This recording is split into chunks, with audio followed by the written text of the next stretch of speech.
Why do most older people seem to fade after 80? Even those who were sharp and doing well just a few years before often begin to decline. The truth is, most people assume that what happens after 80 is purely about genetics or luck. But that's far from the whole story. In this video, we're going to look at 5 unexpected reasons, often overlooked and rarely talked about, that explain why many older adults struggle to live long or stay healthy past 80. These aren't the usual suspects like diet, smoking, or exercise. These are deeper, more subtle factors that often slip through the cracks, even in people who've done most things right. And the good news, once you know what they are, you can do something about them. So if you've ever wondered what really gets in the way of longevity after 80 and how to guard against it, while you still have time, stay with me until the end of this video. Because these 5 unexpected reasons might just help you change the way you age before it's too late. Now let's get started. Number 1, loss of microsocial engagement. One of the first and most overlooked reasons many older people don't live long after 80 is the quiet disappearance of what experts call microsocial engagement. These are not your deep friendships or family gatherings. Those still matter, of course, but rather the small, seemingly insignificant interactions that used to fill your everyday life without you even noticing. Think about how often you used to say, "Hello" to the mailman, share a quick joke with the cashier at the grocery store, or nod to the neighbor walking their dog across the street. Those tiny moments of contact weren't just pleasant. They were regulating your nervous system, reinforcing your sense of belonging, and keeping your brain's social wiring sharp and engaged. But after 80, many older adults stop going to the store themselves. They order things online or ask family to help. They stop chatting with strangers because their hearing isn't what it used to be. Or they stop walking outside simply because the weather's a little too cold, or their knees don't feel steady. And when those small social touchpoints start fading away, so does something else, vitality. What's interesting is that most people don't even realize it's happening. They think they're just simplifying life.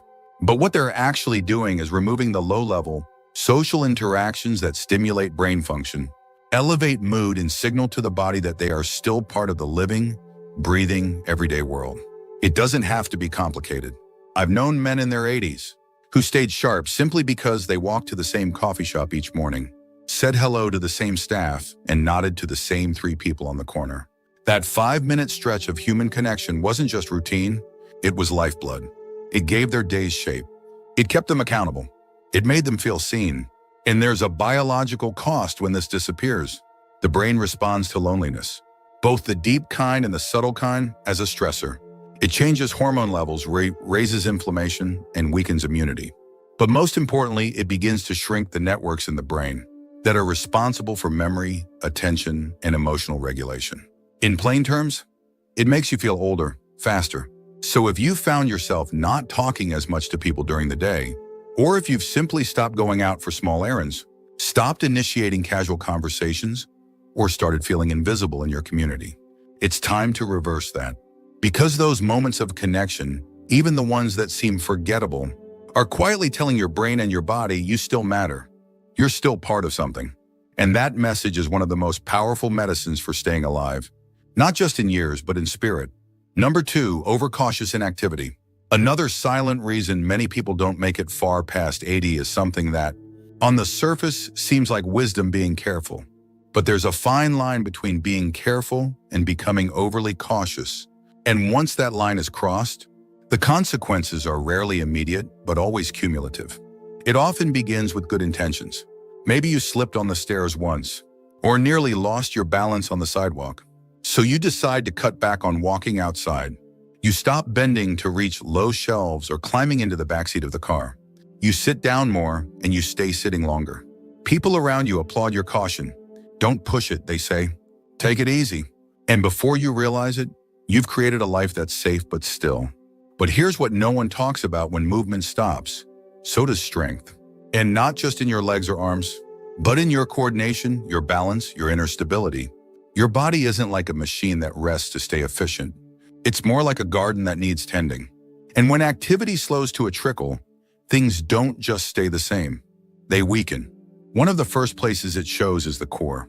Most people don't realize how important those deep trunk muscles are for everything. Standing, walking, lifting, even getting out of a chair. If those muscles go unused even for a few weeks, they shrink. And when they shrink, your balance suffers. You start to wobble. And the cycle deepens.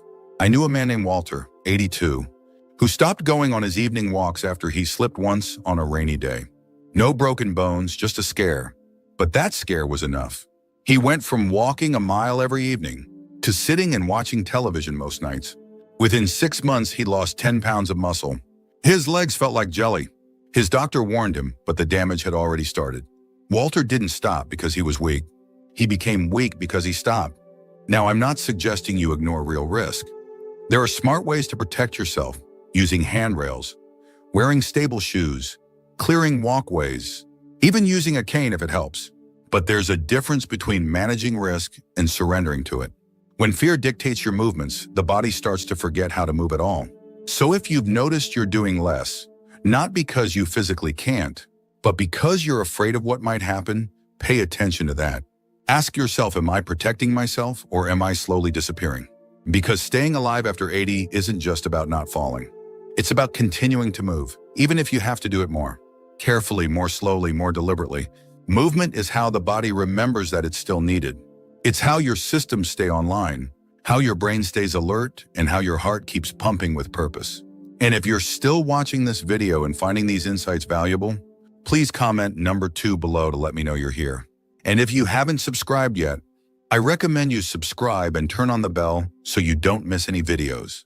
Your support helps us continue creating good content to inform and inspire you. Now let's move forward. Number 3, disrupted sleep cycles from irregular light exposure. There's a silent clock inside your body that doesn't tick, but it governs almost everything.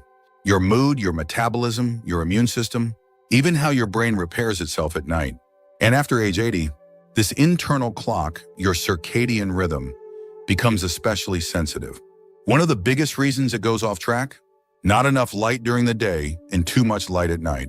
You might not notice it at first. Maybe you've started sleeping a little more during the day, nodding off in the afternoon sun. Or maybe you've stopped going outside regularly, especially in the colder months. You might turn on the TV in the evening, or leave the lights on until late while reading or watching a movie. Each of these changes might seem harmless, but together, they quietly confuse the body about when it's supposed to be alert and when it's supposed to rest. The body relies on natural light to stay in rhythm.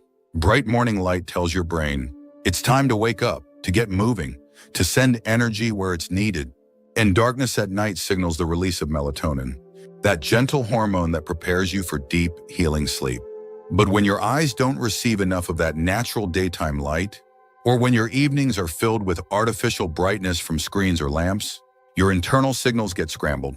The result? You might find it harder to fall asleep or harder to stay asleep. You might wake up feeling groggy, even after 8 hours in bed. You might find your energy lagging throughout the day, or your memory feeling a little fuzzier than usual. And over time, that sleep disruption affects more than just your energy. It weakens your immune function, makes your mood less stable, and even increases the risk of cognitive decline. There's also the issue of vitamin D, which the body naturally produces when your skin is exposed to sunlight. After 80, your ability to synthesize vitamin D through the skin decreases, which means regular outdoor exposure becomes even more critical. Without it, your bones, muscles, and immune system all take a hit. I once spoke with a woman named Helen, who was 84 and had been feeling increasingly tired and disoriented. Her blood work looked fine, her diet hadn't changed, and she wasn't taking any new medications. The turning point? Her doctor simply recommended she spend 20 minutes every morning, sitting by the window with her blinds wide open, and to turn off her screens 1 hour before bed. Within 2 weeks, her sleep improved. So did her memory. So did her mood. It wasn't a new pill. It was light. So if you've been spending most of your time indoors with the curtains drawn, or if your evenings are filled with blue light from a phone or TV, it's time to shift. Try to get outside within an hour of waking up, even if it's just for a few minutes on your porch. Let your eyes and skin soak in that morning light. In the evening, dim the lights. Let your body prepare to wind down. These gentle rhythms are more than comfort, they are survival. Because what many people don't realize is that the body doesn't just get old from wear and tear. It also gets old from disorganization, from systems being out of sync. And restoring your light cues, your sleep schedule, your daily rhythms, that's how you bring that organization back. That's how you tell your body, Even at 85 years old, we're still on schedule. We're still in motion. We're still here. Number 4, emotional suppression from loss and isolation. By the time many people reach their 80s, they've carried more loss than most younger folks can imagine. A spouse, a sibling, a lifelong friend, sometimes even a child. And while the outside world may politely offer sympathy, what's rarely acknowledged is just how much those losses accumulate, not just in memory but in the body. What often happens after 80 isn't just grief. It's emotional suppression. It's the slow, quiet habit of swallowing the pain instead of expressing it, of putting on a brave face because you feel like you should be used to it by now, or because there's no one left who really understands the depth of what you've lost. But here's the truth the body doesn't forget. When grief isn't processed, when it's not spoken, not shared, not felt fully, it doesn't just disappear. It gets stored. And over time, that emotional weight becomes physical. It starts to affect your immune system, your digestion, your sleep. It changes your hormones. It puts your nervous system in a constant state of quiet tension. And the hardest part, it happens silently. On the outside, you might look calm. You might even say you're fine. But if your shoulders have grown a little heavier, if your breathing is a bit shallower, if your spark has dimmed just enough that you no longer feel like yourself, grief might be the reason, even if you haven't spoken about it in years. I remember a man named George, 86, who lost his wife of 60 years. He didn't cry much, said it wasn't his way, said he was doing all right. But within a year, he'd lost weight, stopped going to the senior center, and began having trouble sleeping. Not because of illness, but because his body was carrying sorrow it had never been allowed to release. You see, emotional pain doesn't need to be dramatic to be damaging. And by the time it shows up in your health, the connection isn't always obvious. What keeps people alive well past 80 often isn't just physical strength. It's emotional ventilation. It's having safe, open outlets for sadness, for fear, for longing. It's being able to say, I miss her, or I'm still angry, or I feel alone, and not being judged for it. That kind of release is what lets the heart breathe again. And when the heart can breathe, the body can heal. That's why people who live long tend to have some kind of outlet. Maybe it's a trusted friend. Maybe it's a journal. Maybe it's faith, or a community group, or even a therapist who helps them unpack the stories they've carried for decades. Whatever the form, the principle is the same. What gets expressed can be transformed. What gets buried festers. So if you've been holding something in, not because you want to, but because you didn't know where to put it, it's time to make space. Not just for the sake of your emotions, but for your life. Because the truth is, the heart can only carry so much before it starts to quietly shut down. And if you want to make it well past 80, not just breathing, but alive, you have to let it feel too. If you're still watching this video and finding these insights valuable, please comment number 4 below to let me know you're here. And if you haven't subscribed yet, I recommend you subscribe and turn on the bell so you don't miss any videos. Your support helps us continue creating good content to inform and inspire you. Now let's move forward. Number 5, gradual loss of daily purpose. One of the most invisible reasons many people don't thrive past 80 is the slow erosion of something we often take for granted until it's gone: daily purpose. Not life purpose in some grand philosophical way, but the simple kind. The kind that makes you get out of bed in the morning with something to do, somewhere to go, someone to see. Purpose doesn't have to be dramatic. It can be watering the plants before the sun gets too hot. It can be feeding the neighborhood cat that waits outside your door. It can be writing a letter to your granddaughter or fixing the hinge on the back gate. But when these little routines start slipping away, when mornings come with no reason to move, and evenings arrive without anything worth reflecting on, something inside begins to quietly shut down. The body listens to the mind. And when the mind no longer sees a reason to push forward, the body follows.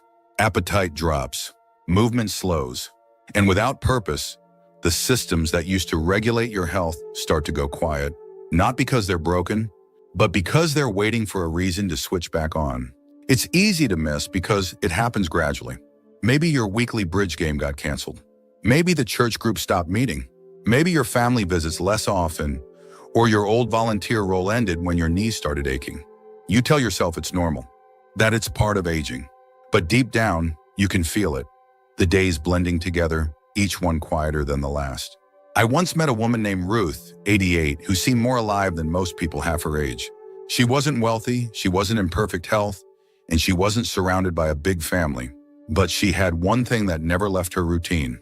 Every Monday, she wrote postcards to shut-ins in her church. Every Thursday, she made soup and froze it for a local shelter. Every day, she sat at her window around 4 p.m. to watch the neighborhood kids walk home from school. She knew their names. She waved to them, and they waved back. It wasn't glamorous, but it gave her days texture. It gave her heart rhythm. It gave her life continuity.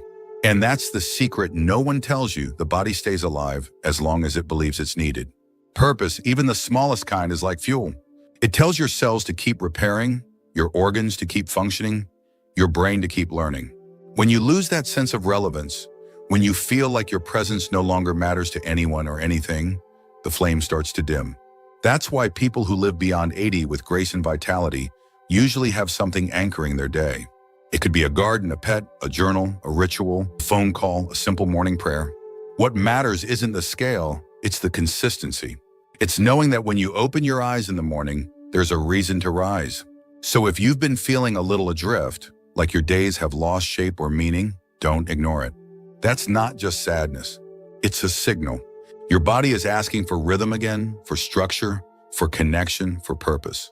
Because at the end of the day, longevity isn't just about the heart beating.